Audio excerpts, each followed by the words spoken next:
السلام عليكم ورحمة الله وبركاته. الحمد لله وكفى والسلام على عباده الذين اصطفى. أما بعد فأعوذ بالله من الشيطان الرجيم. بسم الله الرحمن الرحيم. إنك لعلى خلق عظيم. وقال النبي صلى الله عليه وسلم: بعثت لأتمم مكارم الأخلاق.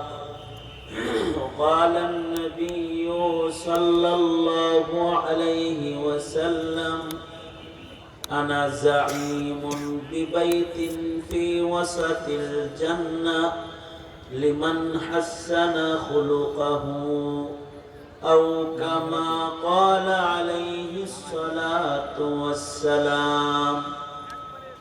اللهم صل على محمد وعلى آل محمد كما صليت على إبراهيم وعلى آل إبراهيم إنك حميد مجيد. اللهم بارك على محمد وعلى آل محمد كما باركت على إبراهيم وعلى آل إبراهيم إنك حميد مجيد. মুজাহিদ আজম আল্লামা শামসুল হক ফরিদপুরি রহমতুল্লাহ আলাইহির কর্মজীবন শীর্ষক আলোচনা সভা এবং সকল মৃত ব্যক্তিদের মাগফিরাত কামনায় অত্র অঞ্চলে ঐতিহাসিক বর্ণী উচ্চ বিদ্যালয় মাঠে আয়োজিত মহতি তাফসীরুল কোরআন মাহফিল 2025 মাহফিলের মুহতারাম সাদার, মুহতারাম সভাপতি, উপস্থিত হযরত, বুজুর্গ, উলামায়ে কেরাম, সম্মুখপানে সমবেত দিন প্রিয়, ইসলাম প্রিয়, দিনদার, ইমানদার, মুমিন মুসলমান ভাইরা, পর্দার আড়াল থেকে আলোচনায় শামিল মা বোনেরা, বিশ্বজগতের মালিক, বিশ্ব প্রতিপালকের বিশ্ব দরবারে কালিমাতুর শুকর যে মহান রব্বুল আলামিন অত্যন্ত দয়া করে, মায়া করে, ভালোবেসে রহমতি বরকতি জান্নাতের টুকরা বাগানে উম্মতের উলামায়ে দ্বীনদের সোহবতে আমাদেরকে আল্লাহ তাআলা দাওয়াত ও তাবলীগের নিসবতে কোরআনে কারীমের আলোচনার মাহফিলে আসার বসার তৌফিক দান করেছেন। কালিমাতুর শুকর পড়ি, শুকরিয়া আদায় করি, জবান খুলে ভক্তি ভরে সমস্বরে আওয়াজ করে মুহাব্বতে সকলে বলুন আলহামদুলিল্লাহ। দুপুর থেকে শুরু করে এ পর্যন্ত হযরত উলামায়ে কেরাম কিমতি নসিহত আপনাদেরকে করেছেন। আমি বরকতের নিয়তে আপনাদের সামনে আল্লাহর কালামের সূরাতুল কলম থেকে 4 নম্বর আয়াতে কারিমা এবং 2 জায়গা থেকে হাদিস আপনাদের সামনে পেশ করেছি। এইগুলোকে সামনে রেখে কিছু কথা আপনাদের কানে পৌঁছাইবার ইরাদা, আল্লাহ তাআলা কিছু উপকারী কথা আপনাদের কানে তাকরার করার তৌফিক দান করেন। আপনারা সকলে দোয়া করুন, বলুন আমিন। মুহতারাম হাজিরিন, আমি কোনো ভূমিকা না দিয়ে সরাসরি আমি যে সবকটা আপনাদের সামনে তাকরার করতে চাই সেই দিকে চলে যাই। মানুষের জীবনের সবচেয়ে বড় উন্নতি হলো তার চরিত্রের উন্নতি, আর মানুষের জীবনের সবচেয়ে বড় অধঃপতন হলো তার চারিত্রিক অধঃপতন। ইকো বন্ধ করে দাও। একটা মানুষের ব্যক্তি জীবনের চরিত্রের উপরে তার মর্যাদা, চরিত্রের উপরে তার ব্যক্তি জীবন, চরিত্রের উপরে তার কবরের জীবন এবং হাসরের জীবন নির্ভর করে। যদি একটা মানুষের চরিত্র সুন্দর হয়, সেটা সে আল্লাহর কাছে পছন্দের বান্দা হয়। আর যদি চরিত্র নষ্ট হয়ে যায়, ব্যক্তির চরিত্র নষ্ট হইলে ব্যক্তি ধ্বংস হয়ে যায়, সমাজের মানুষের চরিত্র নষ্ট হইলে সমাজ ধ্বংস হয়ে যায়, রাষ্ট্রের মানুষের চারিত্রিক অবক্ষয় ঘটলে রাষ্ট্র বরবাদ হয়ে যায়। এ কারণে যুগে যুগে নবী রাসূলগণ মানুষের চরিত্র ঠিক করার জন্য পৃথিবীতে আগমন করেছেন। বাবা আদম থেকে শুরু করে আমাদের নবী আলাইহিস সালাম পর্যন্ত যত নবী আসছেন, সব নবীগণই মানুষের চরিত্রের শিক্ষক ছিলেন। মানুষদেরকে চরিত্রের তালিম শিক্ষা ওনারা প্রদান করেছেন। আমাদের নবীজি বিশ্ব নবী মুহাম্মদুর রাসূলুল্লাহ সাল্লাল্লাহু আলাইহি ওয়াসাল্লাম এমন এক সমাজে, এমন এক সময়ে আগমন করেছিলেন যখন মানুষের চারিত্রিক অধঃপতনের কারণে গোটা সমাজ তথা জমানাকে মানুষ অন্ধকার যুগ হিসেবে চিনত, কালো যুগ হিসেবে চিনত। জাহিলিয়াতের কালো আধার ছেয়ে গিয়েছিল মানুষের জীবনে, আর মানুষগুলো চরিত্র হারিয়ে হাইওয়ান জানোয়ারের চাইতেও নিকৃষ্ট হয়ে গিয়েছিল। ঠিক ওই সময় আল্লাহ তাআলা পৃথিবীর ইতিহাসে চরিত্র শিক্ষার শ্রেষ্ঠ শিক্ষক, সর্বোত্তম চরিত্রের অধিকারী পয়গম্বর আপনার আমার নবী মুহাম্মদুর রাসূলুল্লাহ সাল্লাল্লাহু আলাইহি ওয়াসাল্লামকে চরিত্রের শিক্ষক করে পৃথিবীতে প্রেরণ করেছিলেন, সর্বোত্তম চরিত্র মাধুরী দিয়ে।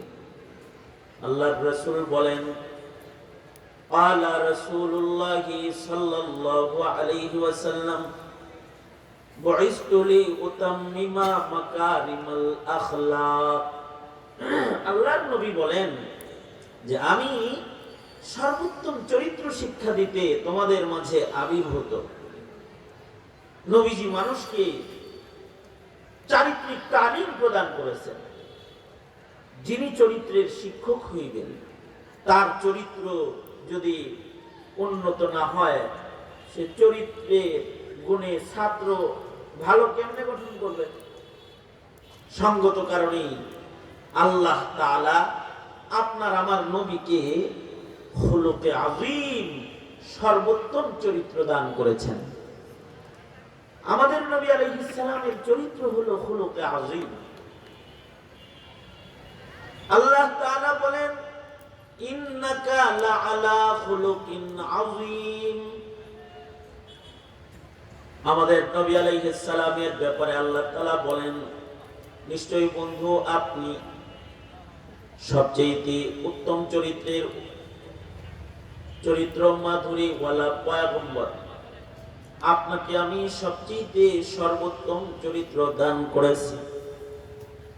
আল্লাহর রাসূল সাল্লাল্লাহু আলাইহি ওয়াসাল্লামকে আল্লাহ তাআলা এমন শ্রেষ্ঠ চরিত্র দিয়েছিলেন যে নবীর চরিত্র দেখে, আমাদের নবী আলাইহিস সালাতু ওয়াস সালামের চরিত্র দেখে নবীজির দুশমনরাও নবীজির কাছ থেকে চরিত্র গ্রহণ করত এবং দুশমনরাও নবীজির চরিত্রের প্রশংসা করত।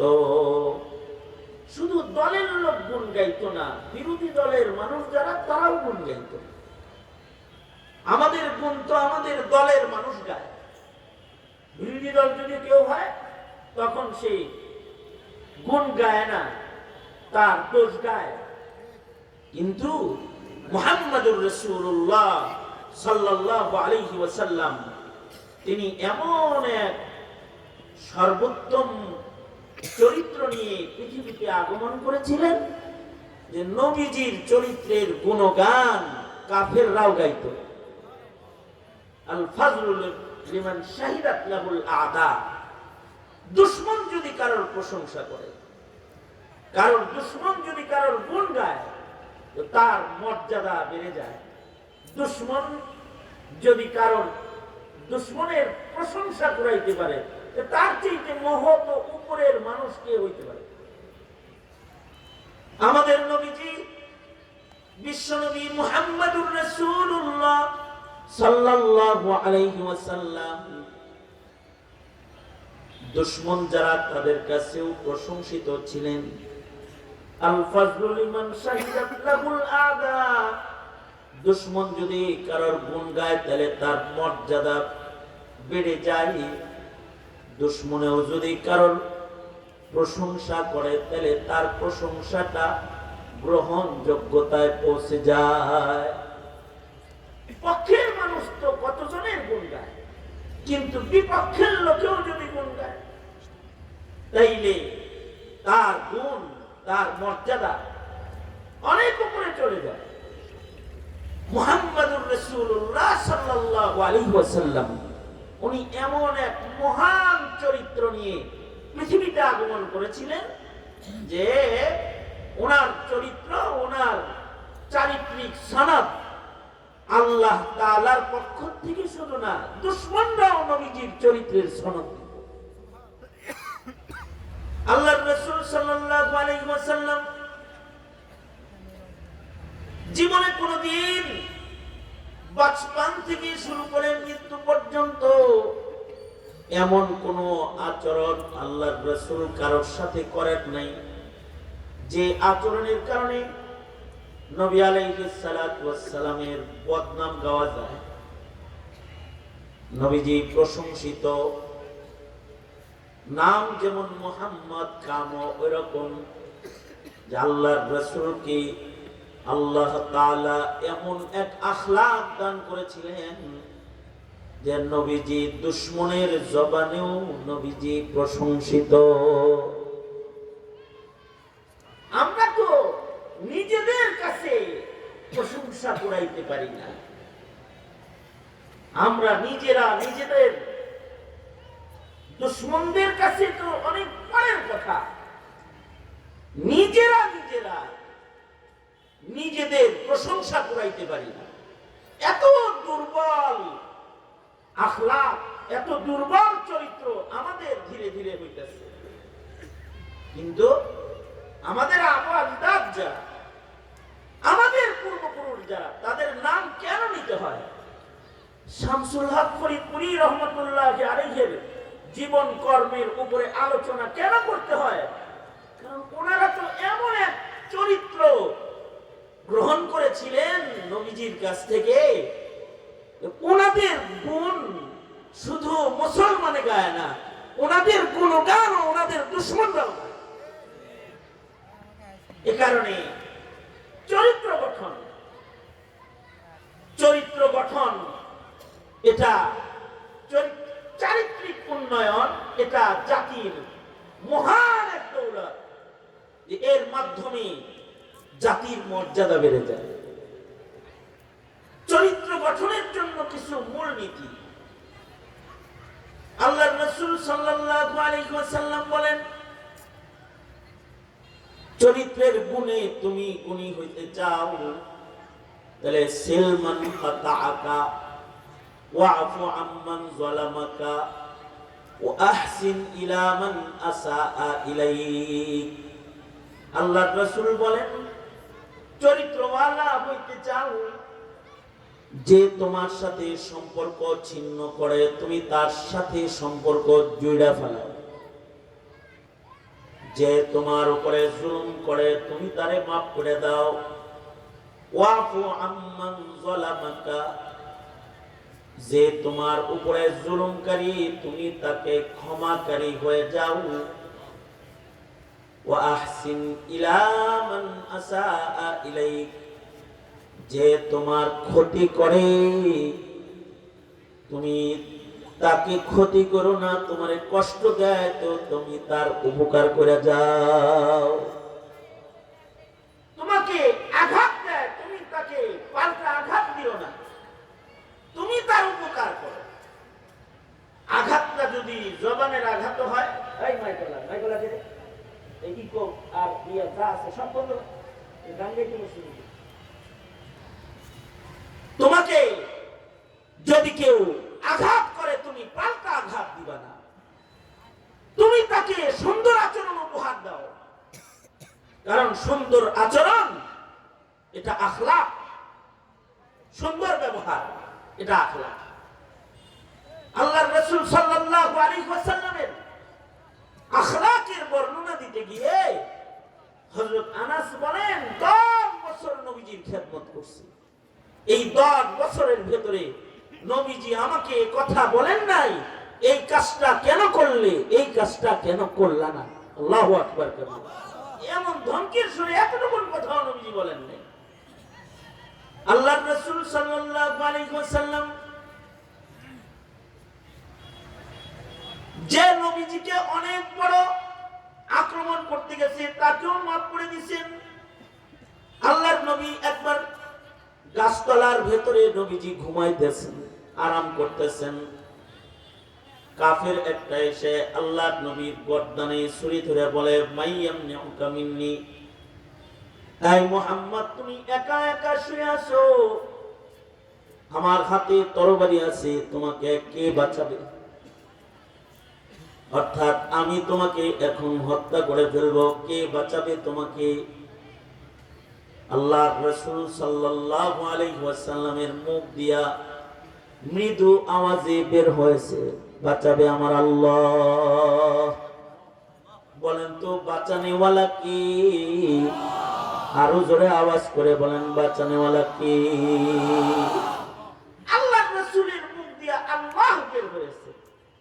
তিনি বলেছেন আল্লাহ বাঁচাইবেন, কারণ কেউ কাউকে বাঁচাইতে পারে না।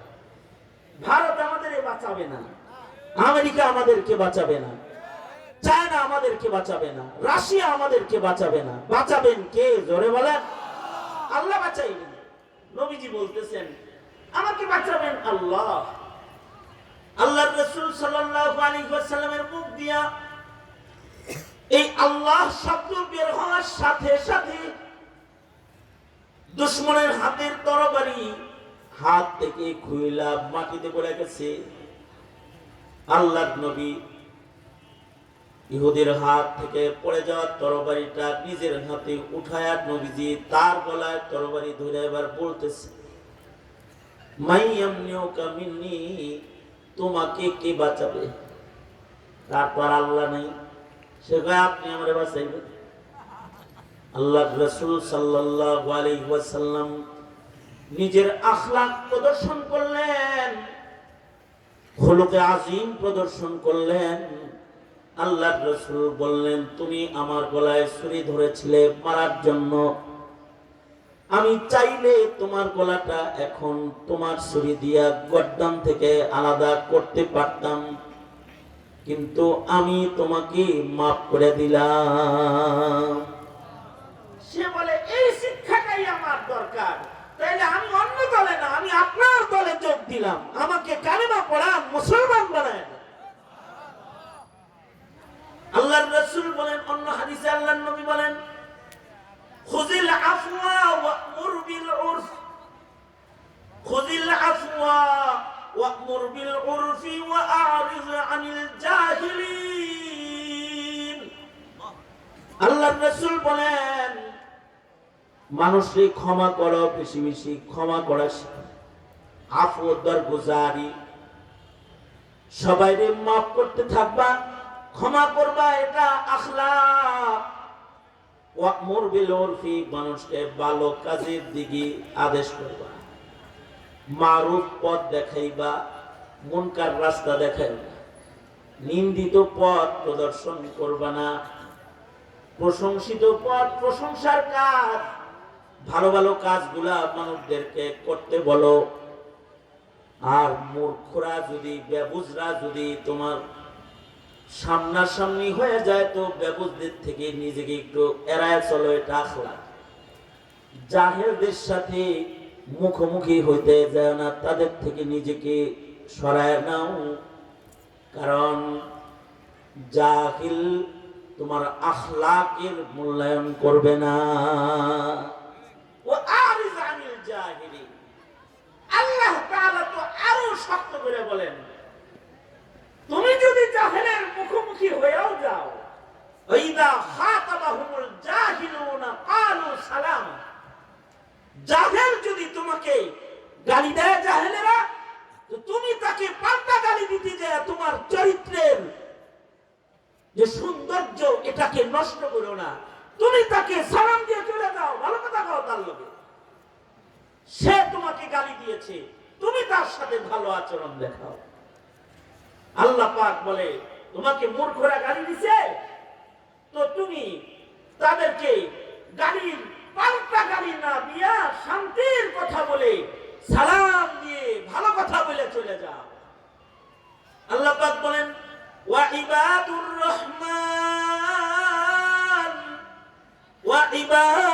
রহমান লিল্লাযীনা ইয়ামশুনা আলাল আরদি হাওনা ওয়া ইযা খাতাবাহুমুল জাহিলুনা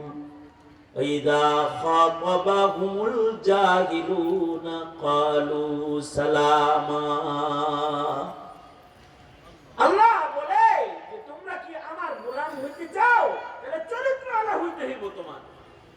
তুমি যদি আসমানে আমার গোলাম হিসেবে তোমার নাম উঠাইতে চাও, আল্লাহর গোলাম হিসেবে কেউ যদি তার নাম উঠাইতে চাও, তাহলে তোমার ভেতরে আখলাক লাগবে, অধ্যক্ষের আচরণ, অহমিকার আচরণ, দাম্ভিকের আচরণ না। তুমি জমিনে চলবা, বিনয়ের সাথে চলবা, কদম ফেলবা, বিনয়ের সাথে কদম ফেলবা। আর তোমার জবান কাউকে আক্রমণ করার জবান হবে না। কেউ আক্রমণ করলে তুমি তার সাথে ভালো বলবা। অপর হাদিসে আল্লাহর রাসূল বলেন, নবীজি এক হাদিসে বলেন, এই আমার উম্মতেরা, তোমরা দুইটা জিনিসের জামানত দাও আমাকে, আমি তোমাকে জান্নাতের জামানত দিব। আল্লাহর রাসূল বলেন, মা বাইনা লিহইয়াইহি ওয়া মা বাইনা রিজলাইহি, তোমার মুখ, তোমার লজ্জাস্থানের জামানত আমায় দিবা, তো আমি নবী তোমাকে জান্নাতের জামানত দান করব। অর্থাৎ তোমার জবানটা ভালো, তোমার জবানে মিথ্যা নাই, তোমার জবানে গালি নাই, তোমার জবানে তোহমত নাই, তোমার জবানে আক্রমণ নাই, তোমার জবানটা বাজে কথা বলে না, তোমার জবানটা পাক জবান। কারণ জবান যাদের পাক, আমল তাদের পাক। আর জবান যদি হয় না পাক, তাহলে তার কাজ হয়ে যায় না পাক। কথা যার ভালো, কাজ তার ভালো। এই কারণে আল্লাহ তাআলা অন্যত্র বলেন, ইয়া আইয়ুহাল্লাযীনা আমানুত্তাকুল্লাহা ওয়াকুলু কাওলান সাদীদা ইউসলিহ লাকুম আ'মালাকুম। জবান ভালো বানাইবা, তাহলে তোমার কাজ ভালো হয়ে যাবে। শুধু কাজ ভালো হবে না, যার জবান ভালো তার আমলনামাও ভালো হয়ে যাবে। ওয়াগফির লাকুম যুনুবাকুম, মুখ ভালো হইলে পরে তার গুনাহ মাফ হয়ে যাবে। কারোর মুখে যদি ভালো কথা উচ্চারিত হয় তো তার গুনাহ মাফ হয়ে যায়। কারোর মুখে উচ্চারিত হয়েছে আস্তাগফিরুল্লাহ, বলেন আওয়াজ করে, আওয়াজ করে বলেন। আপনারা যারা আছেন দুপুর থেকে বয়ান শুনতেছেন, সবাই শক্তি সামর্থ্য হলে তো হাত নড়ে চলে তো? কার কার হাত নড়ে? হাত তোলেন তো দেখি। দুনো হাত নড়ে? আপনাদের দুনো হাত নড়ে চলে? নড়ে চলে? শুধু হাত নড়ে না, মুখও নড়ে? উবা নাই তো কেউ? যাদের মুখ নড়ে তারা জোরে আওয়াজ করে বলেন আস্তাগফিরুল্লাহ রাব্বি মিন কুল্লি যামবি ওয়া আতুবু ইলাইহি।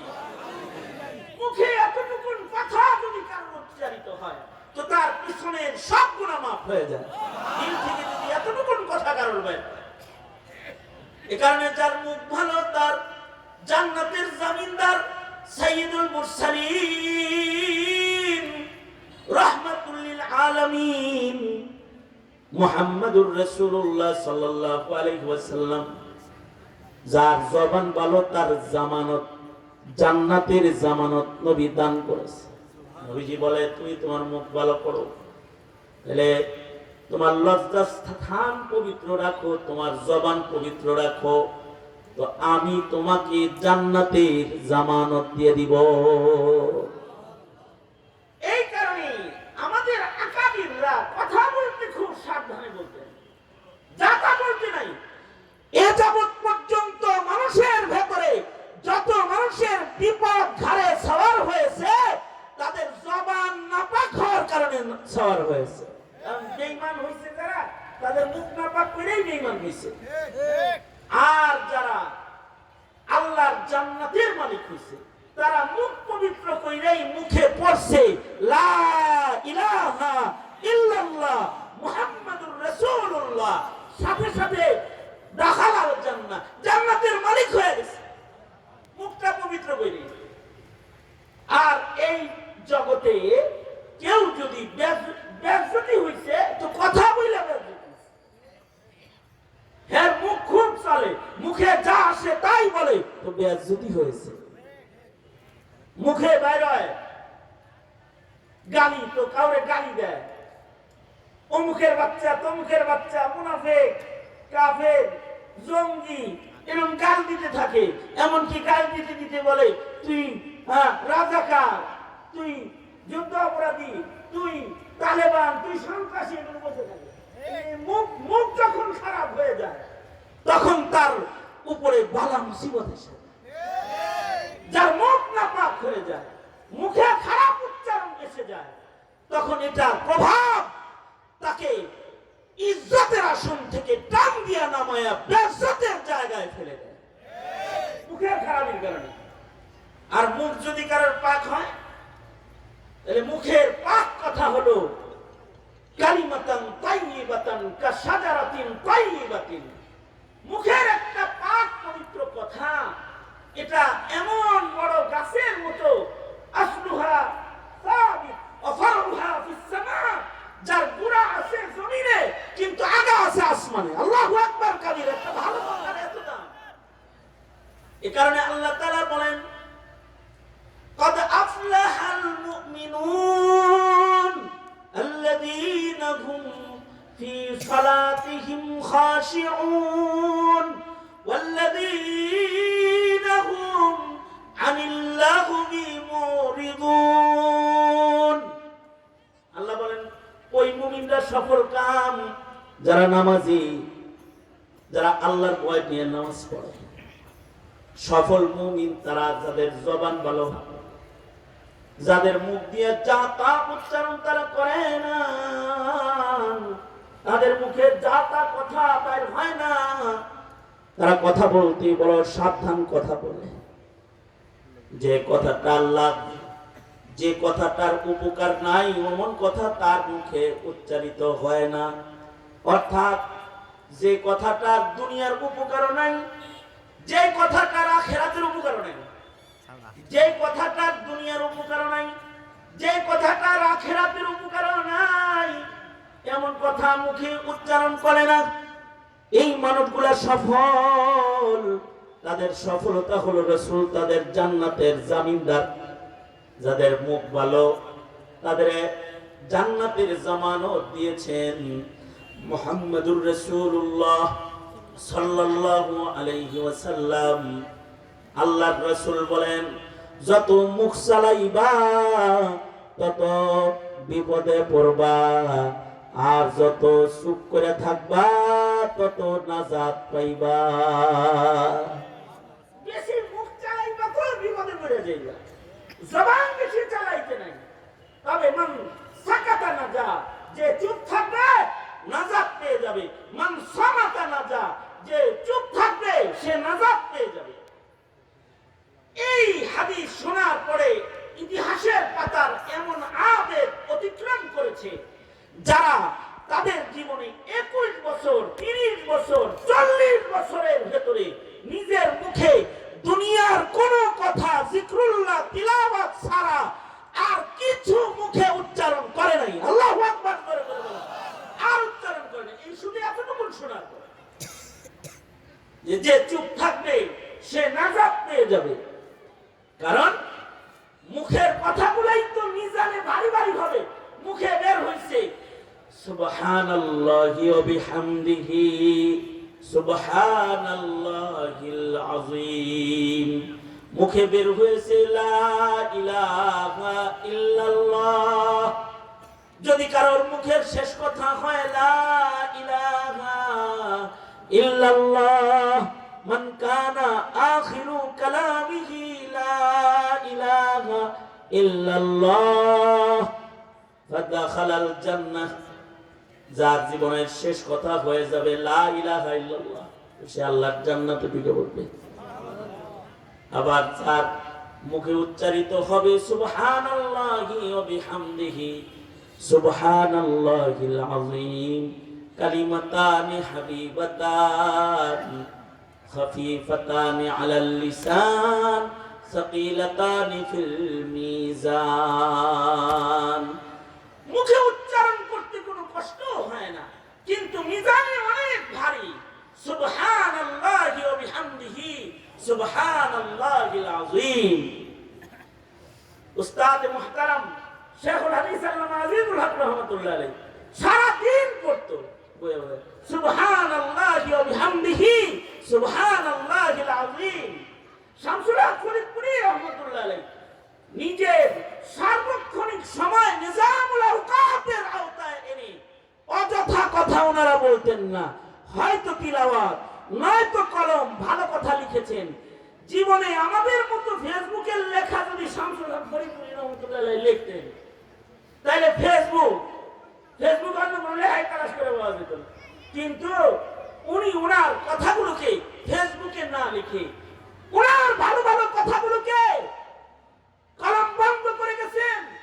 এবার শামসুল হক ফরিদপুরের ভালো কথাগুলোকে যদি এক রুমের ভেতরে একত্রিত করা হয় তো এটা জীবন্ত লাইব্রেরি হয়ে যায়। এত লিখছেন ভালো কথা, যেমন ভালো কথা বলেছেন তেমন ভালো কথা লিখেছেন। কারণ মুখ যদি খারাপ হয় তাহলে তার চরিত্র খারাপ হয়ে যায়, আর মুখ যার ভালো হয় চরিত্র তার ভালো হয়। আব্দুল্লাহ ইবনুল মুবারক রাহমাতুল্লাহ আলাইহি বলেছেন, পুরুষের কথা না নারীর কথা বলে। আব্দুল্লাহ ইবনুল মুবারক বলে, আমার জীবনে আমি এমন মহিলার সাক্ষাৎ পেয়েছি, একটা মহিলা মানুষ কিন্তু সুদীর্ঘ 40 বছর সে কোরআনের আয়াত ছাড়া আর কিছু মুখে আনে না। ইবনুল মুবারক বলে, হজ্জে বাইতুল্লাহ শেষ করে আমি বাড়ির দিকে রওনা করব, হঠাৎ করে দেখি মক্কার বাইরে চৌরাস্তায় সওয়ারি যেখান থেকে কাফেলা যেখান থেকে বাক হয়ে যায়, সেখানে অসহায় এক মহিলা একবার ডানে একবার বামে সামনে পিছে খালি কারে যেন খুঁজতেছে। ইবনুল মুবারক বলে, বৃদ্ধা মহিলার চাহনি দেখে ভাবলাম মুসিবত বলে একটা নারী পাশে দাঁড়াই। আব্দুল্লাহ ইবনুল মুবারক বলে, মহিলার কাছে যায় সালাম দিলাম, আসসালামু আলাইকুম ওয়া রাহমাতুল্লাহ। জীবনে কোনোদিন এমন সালামের উত্তর কারোর মুখে শুনি নাই। এই সালামের জবাবে একটা মহিলা পেলাম যে হাদিসের ভাষায় সালাম না দিয়ে কোরআনের ভাষায় সালামের জবাব দিল। আমার সালাম উচ্চারিত হতে তার মুখে আল্লাহর কালামের একটি আয়াত উচ্চারিত হলো, সালামুন কাওলাম মির রাব্বির রহিম।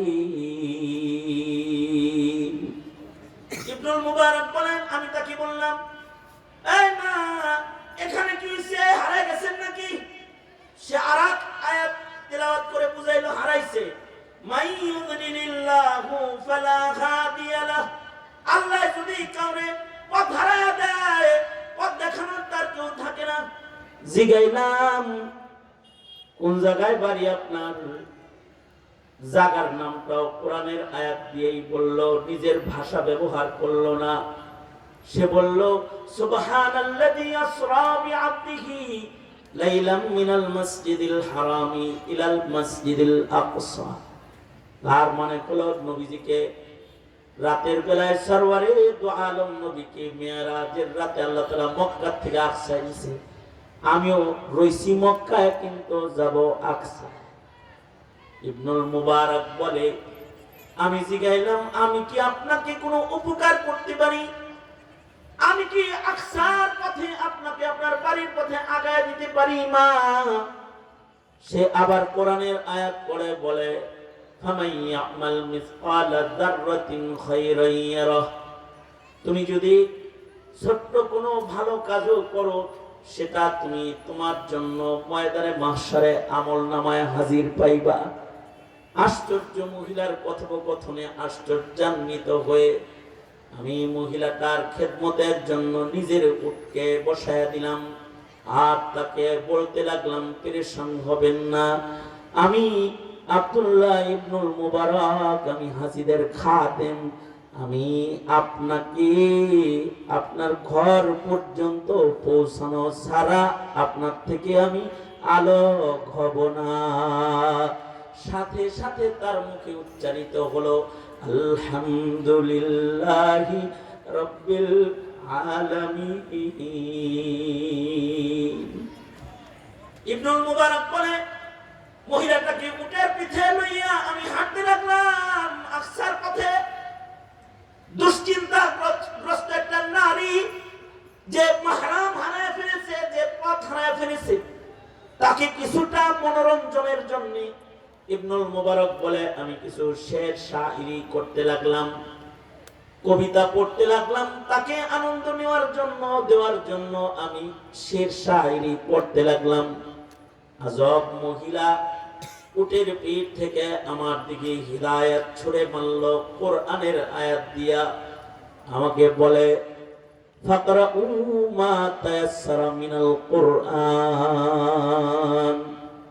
তার মানে ইবনুল মুবারক এগুলো পড়ে লাভ নাই, কোরআন পড়ো। যেখান থেকে সহজ লাগে ওখান থেকে কোরআন পড়ো। তার মানে কোরআন পড়লে পরে তোমার প্রত্যেকটা অক্ষরে অক্ষরে নামায় আমলে নেক জমা হইতে থাকবে। আবার পরে তুমি যদি কোরআন পড়ো, তুমি খালি শুনবা না, তোমার এই কথাগুলো শুনতে আমার ভালো লাগতেছে না। ওয়াইদা কুরিয়াল কুরআনু ফাসতামিউ লাহ, তুমি যদি কোরআন পড়ো তাহলে তোমার তিলাওয়াত শুনতে কইছে আমার আল্লাহ। আমি আমার আল্লাহর হুকুম মাইনা তোমার তিলাওয়াত শুনবো। ইবনুল মুবারক বলে আমি কোরআন পড়তে পড়তে পড়তে পড়তে পথ চলতে লাগলাম। কিছু দূর যাওয়ার পরে মহিলাটা একটা পরিচিত কাফেলার দিকে বারবার তাকায় আর ওই দিকে নজর করে চায়। আমি জিজ্ঞাসা করলাম, মা, এই কাফেলাকে কি আপনি চিনেন? এখানে কি আপনার পরিচিত কেউ আছে নাকি? মহিলা বলে, ইন্নামা আমওয়ালুকুম ওয়া আওলাদুকুম ফিতনা। তার মানে একটা ফিতনায় ওই দিকে বারবার আমি চাইতেছি। ওই কাফেলাই আমার সন্তান এবং আমার জাদে সফর মওজুদ। হ্যাঁ, এইটাই আছে। ইবনুল মুবারক বলে, আমি তারে জিগাইলাম, ওখানে আপনার কে আছে? মহিলা 3 আঙ্গুলি উঁচা করে 3টা আয়াত পড়লো, বুঝাইলো ওখানে আমার সন্তান যারা আছে তাদের 3 জনের 3 নাম। ওয়াত্তাখাযাল্লাহু ইব্রাহিমা খলিলা ওয়া কাল্লামাল্লাহু মূসা তাকলিমা ইয়া ইয়াহইয়া খুযিল কিতাবা বিকুওয়াহ। ইবনুল মুবারক বলে, মহিলা 3টা কোরআনের আয়াত পড়ে বুঝাইলো আমার 3 ছেলে ওই কাফেলা